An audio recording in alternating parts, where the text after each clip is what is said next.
Greetings, Warriors. How you guys doing? Welcome back to the channel. Now, welcome back to some more Reddit Evil 9 content, video, whatever. I'm not an RA creator, but man, there's just a lot of goodies that are coming out. So, what we're going to be discussing today is actually a interview that IGN posted on their website actually yesterday, August 20. It's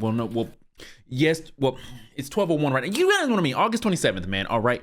So we're gonna be looking at IGN's website to look at this interview that they did. So I don't know if you guys are aware of IGN, or as I call them, I guess not. They have a habit of making some odd reviews. But anyway, regardless of that fact, I do follow their stuff because that's how I find out about some new games and everything. Regardless of that, they did an interview with the director and the producer of Reddit Evil 9. Okay, and there's some stuff that I wanted to go over because I was reading through this and everything, and it was actually some decent stuff.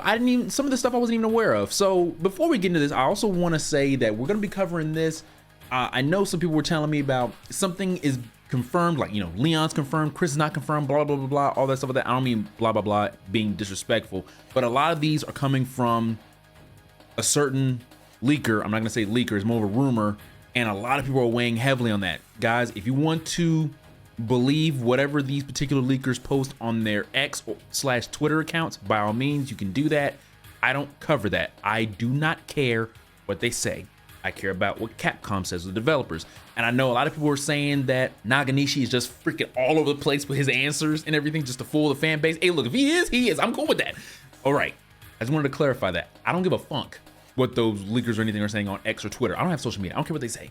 All right. Nothing is confirmed until Capcom confirms it or until we see it in the game. All right. That's all I cover. Okay. But I like covering what the interviews are saying, which we're going to be going over here. And I just bit my fucking lip. This is what I didn't actually know. And I've been on a lot of, content creators channels and everything. So in the interview, right, IGN said, let's talk about the monster. Do you have a name for her yet?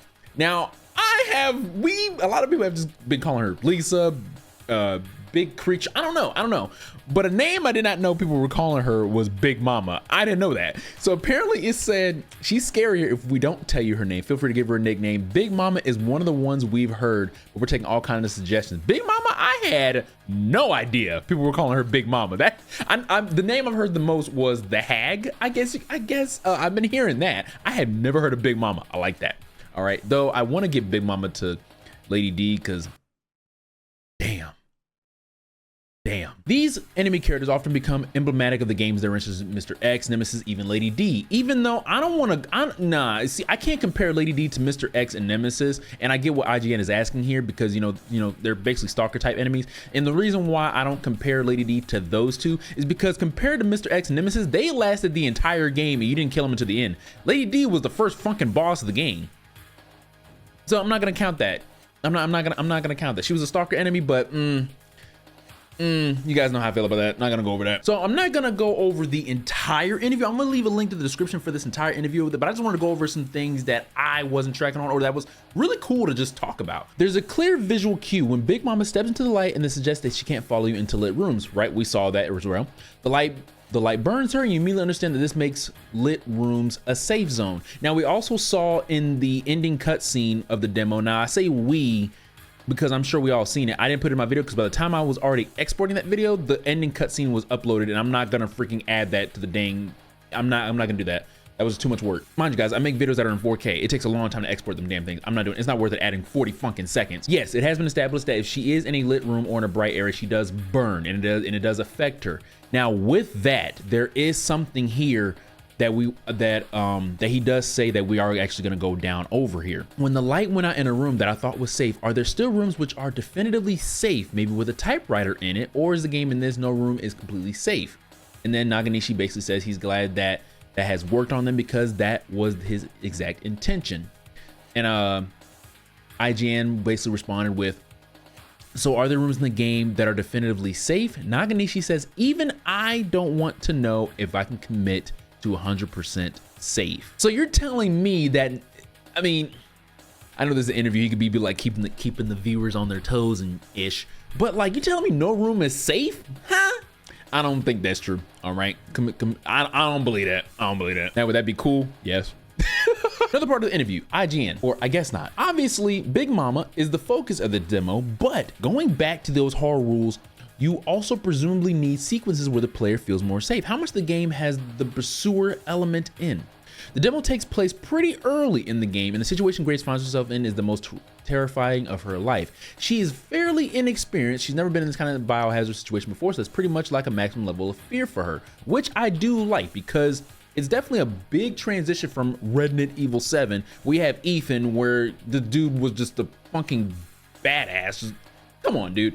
And then you have someone here who's legitimately scared. I like that. There will, of course, be a growth that she experiences. She'll go through this and come out hopefully feeling a little less scared. Now, this was actually shown. There's actually an interview on GamesRader channel that was uploaded actually a day ago as well, and I watched it. He also definitely confirmed this, that Grace does get more confident throughout the game and everything, which I hope she does, okay? So with that being a factor, right, who's to say, does it translate where in third person mode in the demo, you do see when she sees the big baby, big mama, big baby girl, she keeps tripping and falling and everything, you know, that sense of fear, or, you know, everything. I made a joke, you know, dang, girl's tripping, but she is like legitimately being serious. She is scared. So that is a factor. Now, as we get further into the game as Grace, does that mean will she trip less or not at all, you know, as she gets confident throughout that? That would actually be cool, you know. It's not, I'm not saying like it'll be like an upgrade or like you go to the merchant and then you upgrade your tripping status type of ish. Now, this is why I call IGN I guess not, because there's some questions that were completely wasted. So Grace herself will be able to fire guns later in the game. Moving on, let's discuss Alyssa. Fans were pleasantly surprised to see her return sometime after Resident Evil Outbreak. Why was her character picked to return and become such a big part of Requiem's story? This is a good question because I wondered that as well. Why did, after all these years, they decided to go back to a Outbreak character? Because as a fan, I thought they really just forgot about that particular game, you know? Even though I never played it, but I'm very well aware of it and the story and everything behind it. You know, it's canon, but they don't really talk about it like that. Even though Alyssa Ashcroft's name does show up in Resident Evil 7, via one of the notes and everything, of course, right? With that in mind, actually, Alyssa was the perfect character to be the key to all this because she, as fans will know, is a survivor of the Raccoon City incident, right? She became a journalist and wanted to uncover the truth behind Umbrella Corporation's involvement. Now, we do know that she had a hand in bringing down Umbrella, and as the director does say here, she ultimately paid the price for her life for that investigation. Which you gotta think, right? Which is crazy because we're talking about this takes place 30 years after Raccoon City. Now, it says 8 years. The FBI director said your mother was murdered. It's been 8 years. So that would mean 20, if my math is right, it should be 22 years after the incident, Alyssa Ashcroft is murdered. So it's crazy. The remnants of Umbrella is still around to a point where if you did an investigation on them to bring them down, they're still after your ass. It's crazy. It just shows us how like thick and deep within like just Umbrella is. Like granted, we all know that Brandon Bailey is still alive. One of the 3 heads of Umbrella, 2 of them are dead, and we got 1 that's still alive. You know what I'm saying? So that's what I'm saying. I think he'll be the perfect main antagonist for this game because he's literally the last one. He's the head of Umbrella. You know what I'm saying? I'm like, ah, man. I'm sorry. I'm excited for this game, y'all. Now he says. So when you think about it in terms was crucial and. Now he says almost the only character. Okay. The word almost was in there. I'm like, wait, so you're saying that she was the only that you could have used to connect the dots altogether? So if that's his way, how are they gonna do REX or 10? They get too far ahead. I also want to take into account that in the previous Resident Evil titles, right, mainline titles, right, Resident Evil 7 was the last mainline title that introduced a brand new character, right? Resident Evil 8 being the same one. What's amazing that just clicked in my head is that this director is the director that put 2 brand new characters in our story. You know, you had Ethan in RE7 and now we have Grace in RE9, and this is the same director that's done both. I gotta give him credit for that. The last time he put in a new character for a Resident Evil game, don't get me wrong, I respect Ethan. I never had no hatred for him. Is that it's just the man didn't really show fear, you know what I'm saying? So I'm looking at this, I can see that the director, at least himself, is well aware that fans have been like, well, we're playing a character that really isn't scared, you know what I'm saying? So now we have Resident Evil 9, we have Grace, brand new to this, don't know anything about, I'm not gonna say she doesn't know anything, but you know, literally experiencing it like her mother. She didn't get to do that, obviously. So now this is her turn, obviously, because she's a key point in this game or in the story some way, somehow, which I know we're all ready to find out. And now we have a character who is legitimately scared. As we saw in the demo, We can tell homegirl was scared. Okay, now this is a big one here that I want to read over. Now he said, there's so many fan favorites from Resident Evil series past that players want to see back. Do you feel a need to include elements of the past, especially in this game that looks back on the series' origins? Naganishi, the director. Yes, it's tough to answer without getting too much we're not ready to talk about yet, but we know that people expect to be surprised or pleasantly surprised whenever they, like you say, they get the connections or they're happy to see this or that they're familiar with coming back. But I'm sure that people will be happy when they see how we've managed to blend a fresh approach and a fresh new character with also things that fans will recognize. Okay, you got a fresh new character and apparently that is going to blend beautifully with something that fans are going to recognize. Okay, I'm definitely looking forward to that. Of course, a lot of us are concerned, like, you know, which character is coming back, you know what I'm saying? This is the last question that the IGN asked. Finally, without asking about any particular character being in the game, I'll simply inquire, are you enjoying the current amount of speculation online about Resident Evil Requiem? Yes, this is the producer. Yeah, we love checking out conversations that are happening, but this isn't a game which is entirely focused on looking back, and we're back in Raccoon City. But that's not the only location in the game. It's coming out in the 30th anniversary, but it wasn't planned that way. It just ended up being the development was finished, and the game is ready to release in 2026, which is the 30th anniversary. It wasn't built in to be an anniversary title that is only backward facing. So there's a lot more to the game than just the series legacy. We didn't call it Resident Evil 9 after all. That's what we want you to take from the name of the game. That said, the feeling we need to live up to fans' expectation is in a good sense a kind of pressure because it motivates us. So we love to see it. So I definitely enjoyed the interview. There's, like I said, there was some question that I didn't go along here because I want you guys to come here and read this if you haven't read it as well. I wanted to read this in here because I wanted to see, especially on my last video, I wanted to see like, hey, is the director really just flipping and flopping some of his answers and everything and to like confuse the fans? I know a lot of people are actually pretty upset if it is true that this is not Lisa Trevor simply because of audio and everything. I can understand the frustration on that, but at the same time though, this is Capcom's brand, you know, Resident Evil. They can, I don't know, like they can technically lie if they want or like play with the fans or anything like that. Like, don't get me wrong, it doesn't bother me to be honest, but I know a lot of fans are like, yo, what the funk kind of thing. And hey, look, that's y'all gripe. Y'all gotta sort out. I don't know, man. I don't know what to tell you to be honestly and respectfully as I can. But it doesn't necessarily bother me. I don't mind if homegirl here is not Lisa Trevor. Like I said before, I don't think it's her. I want to clarify as well that she looks like Lisa Trevor from the neck down. You know, you got the chains, you got the sounds that she makes, everything like that. But we never saw Lisa's face. Like I said, like I've shown in the artwork, the official artwork of her face is kind of distorted, but she has like a mask looking thing that was, I mean, like I said, like homegirl was just mutated all over the place. I just can't see this being Lisa Trevor. You know what I'm saying? I can see where it's Lisa Trevor inspired, but just because of the sounds and everything like that doesn't mean I'm going to believe it's Lisa Trevor. I know a lot of people are upset that Capcom confirmed that is not Lisa Trevor instead of continuing on. I'm not saying I'm happy or sad on that. It's just, I guess for me, maybe the way how I am, especially or how I was in my previous video, I guess I am happy that they said that it's not Lisa Trevor. If they're not willing to say who it is, then I guess it's gonna be something that's gonna surprise the fans. But at least I think they just wanted to nip that in the bud that it's not Lisa Trevor, which I can at least contend with. I'm cool with that. All right, I'm cool with that. Now, I know a lot of people were saying that it was kind of effed up that the director just used temporary audio to fool the fans. I mean, like I said, it's their brand. They can do what they want. I personally found it pretty genius, I guess, or just like, hey, okay, I'm cool with that. Because like I said in the beginning, it got me too, you know, but like I can see where the inspiration is, you know. I'm gonna leave a link in the description for this website here, so you got, well, at least this article, so you guys can read it for yourself. I'm also gonna leave a link in the description for GamesRader. They did an interview at Gamescom with them and everything. There was some stuff in the interview that was pretty cool that they talked about. I'm not gonna discuss it too much here. I won't have you guys watch the video. But they did talk about that there's gonna be some backtracking and some things that can relate to the old games and everything, like the old feel and everything, which I do like that idea because I felt like at least RE Village has some parts where you can go to, but majority of it was pretty linear, you know, let's be honest. I'm glad a lot of this stuff is coming out for Resident Evil Requiem, especially now after Gamescom is now over for the past few days and everything, and we got to see at least the demo. We got to hear the sounds of the monster, even though that's temporary audio and everything, which now we know is they just use Lisa Trevor's audio from Resident Evil Remake. Granted, I know that's, I saw one comment where they said that that's kind of messed up, that Resident Evil Remake is not their work, but they're using that audio. I get what you're saying. Someone said that, and I get what they're saying on the one hand, No, the director and the producer, I don't think had a hand in RE remake. I don't know, I could go back. I just don't care to really go back.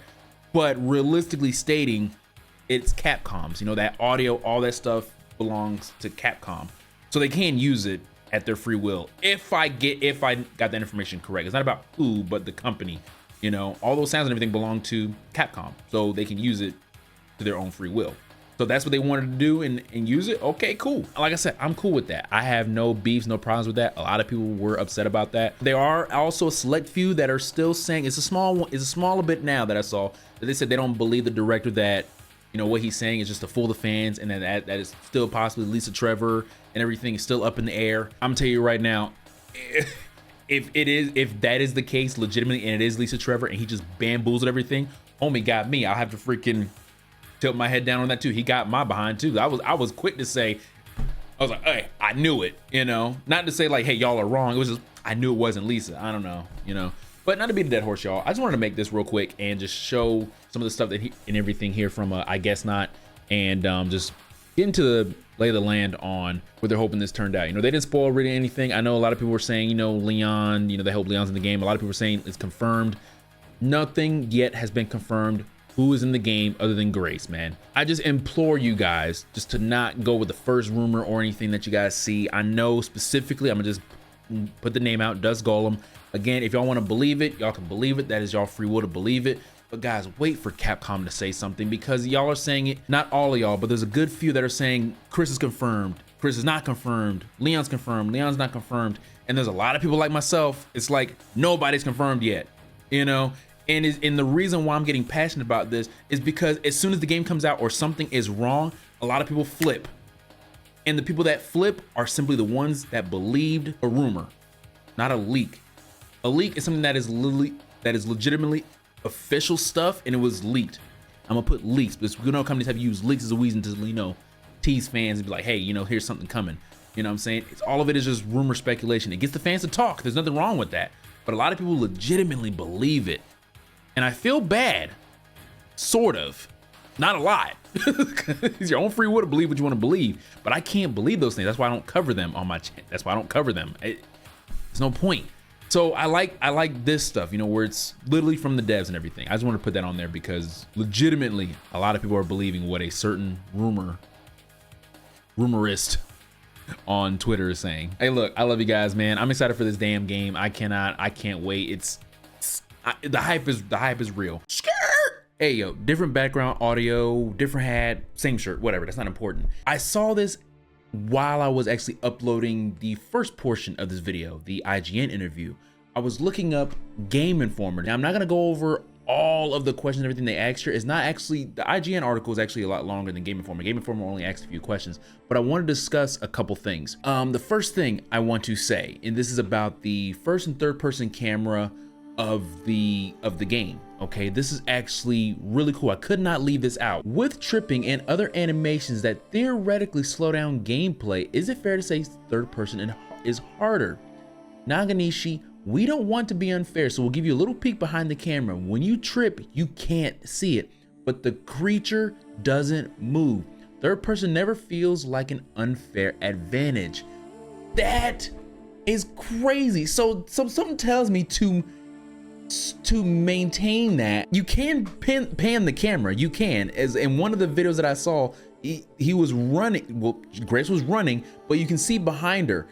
Can you see the creature move during that, or is it, now with this, right, there's also a question with this, is that, would that mean that if you can't see the creature, you know, not move or anything, is this the only part of the game where Grace slips and trips and falls and everything like that? 'Cause I mean, if the creature or other characters or enemies like zombies and so on and so forth are chasing you, does she trip? Can you move around? Like, do all the zombies just stop moving when she trips? You know what I'm saying? I was like, so that's also a big question. That there's a more specific detail on that. I was like, does it stop all the other creatures or enemies around her from moving if she does trip, or is this particular, or is her tripping and everything like that is only for that part of the game? You know, you got to keep that in mind. So they didn't go into detail with that question, but I definitely would have asked something like that. I mean, the other enemies or just this particular creature in this particular part of the game? You know, or does she stop tripping after that? So that's very cool. I'm glad they asked that. I didn't know that. That's why I was like, when I read that, I was like, oh, I gotta add this into the video. I couldn't just leave that out there. Now, this was a big one, a comment. And this person, I can tell, was a copy and pasted comment, so they didn't have to retype all this stuff out, which is okay. But I saw it twice, and it was about this interview, and it was about the Lisa Trevor and the hag, or as we know, as I know now, they call her Big Mama. Can we talk a bit about the hulking creature design in the demo? What are some of the inspirations behind it? We had a lot of different concepts through the design phase, so to be honest, there's not any one particular inspiration from other works. The main objective has been, with quite a few games with stalker enemies and different variations, for her to stand out from the pack. The main single sentence summary of her: as soon as you lay your eyes on her, you know this isn't right. You need to get away from this. The reason why I'm discussing this is simply because this is one of the reasons why, and it wasn't just this comment, it was other comments that I saw as well, not on my video, but others, was that this is where they felt like Naganishi is toying with the fans, is because he says here, to be honest, there's not any one particular inspiration from other works. When, let's be honest, we can tell when we look at Big Mama, she's obviously Lisa Trevor inspired. Now, at first glance, yes, she does look like her, and I did say that in my previous video. She does look like her, but in this particular video, I said earlier, only from the neck down, it's Lisa Trevor. The face is not. This is where some fans were saying that maybe Naganishi is toying with fans on this here. So I couldn't let this one slide. I wanted to see this for myself to make sure it's in the video and everything. Could he be toying with fans? Could be, but I just wanted to put this on here and make it aware that I'm aware that Naganishi did say this in this particular interview, but in the other interview, it was basically saying, you know, the Lisa Trevor audio obviously is Lisa Trevor inspired. I mean, if you want to get to the specifics or anything like that, I mean, okay, this is what he says, is what he says. But as a fan or anything, yeah, obviously they definitely took, if they're using audio for Lisa Trevor, she was definitely a thought process when they designed her. I'm sorry. Now with that same spiel, I do want to clarify as well is that Naganishi, in my previous video, Naganishi said the whole, you know, they borrowed audio and everything. But in the IGN interview, just to point back on here, it was Kumazawa, I hope I'm saying his name right. He was the one in the IGN interview literally saying what the director said.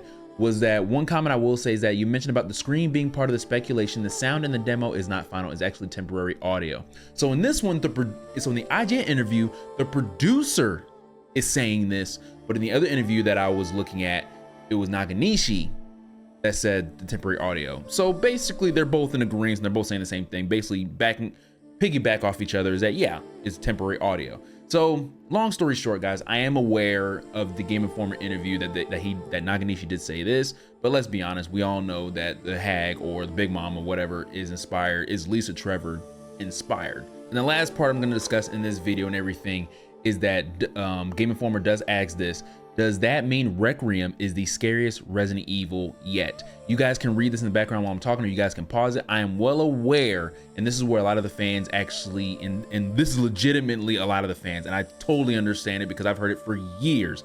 After Resident Evil 7 came out and everything, they were making RE8. This was a discussion, and this has been a discussion now, is that how scary Requiem is going to be, because Resident Evil 7 for a lot of fans was too scary, and some people did not finish the game because it was that scary. Was Resident Evil scary? Was Resident Evil 7 scary? Yes, and believe me, guys, if you guys have seen my horror videos and my horror gameplays, I am a big bench. I get jump scared easily, whatever, but I love that. I'm gonna just curse. I love that shit. I love it. So they toned down the horror, I guess, in later on Resident Evil, as it says here, is that I'm not aiming to make this the scariest Resident Evil ever. It will be very scary, but I want you to get through the whole thing and enjoy it. It's about a release of tension and catharsis and actually surviving it, but it's certainly up there in terms of how scary Requiem is. The camera perspective changes are part of this. If you feel it's too scary in first person, jump out to third person. But overall, we're aiming to have a roller coaster ride of a thrilling, well-paced storyline. If we are at max horror the whole time, people can't take it and put the controller down.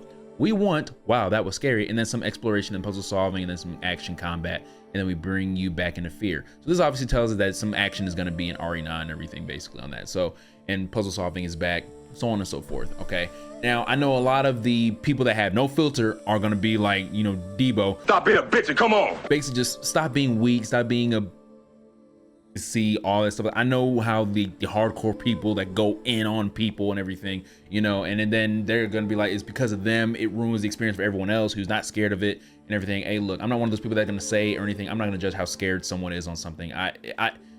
But I understand the sentiment on both sides. It's scary, but it's just like, come on, man, it's Resident Evil. You should expect there's gonna be a scary game. You know, it's survival horror. I'm sorry if you didn't understand that.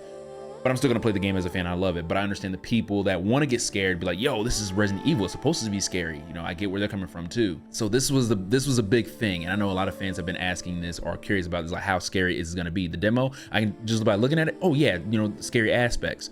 Of course, absolutely. But then it gets to a point where we are well aware on how people felt about RE7 fans and they couldn't finish the game. Ah, that sucks. That sucks that that's a thing. And to me, it sucks that they are going along with that. If I'm a developer of a horror game and the game is that scary that it makes you put the controller down, that means I have succeeded. Hopefully, when you put the controller down and stop, maybe you'll come back, or heck, go on YouTube and watch someone else play it, and then maybe you'll come back and play the game. You know, I mean, hopefully. And I've told this story so many times. When I was 11 years old, when I first played Resident Evil 4, I was so scared to play the game, I played it without audio. Not mute. Back in the day, we had the RCA cables, yellow, white, and red. I only plugged in the yellow for my GameCube so I could see the game. My DVD player was the red and white cables where I can hear the DVD audio of whatever movie I was playing, like Rush Hour 2, Friday, whatever. So that's how I played the game to lessen the fear. Like I said, I was a bitch, okay? So I had my ways of making the game not scary. Did it work? Not really. Long story short, obviously, they're still taking to this point that Requiem is scary, but they're still taking to the fact that Resident Evil 7 was too scary, and they're still taking that. So I know a lot of fans are upset. I haven't heard anyone mention it yet, but there you go. He said it right here. So yeah, so they're taking it into account. But I just wanted to add this in here to let you know that I'm aware of this interview as well, because the camera thing and then the Lisa Trevor thing, I had to put that in this video to let people aware that I'm aware of this. But,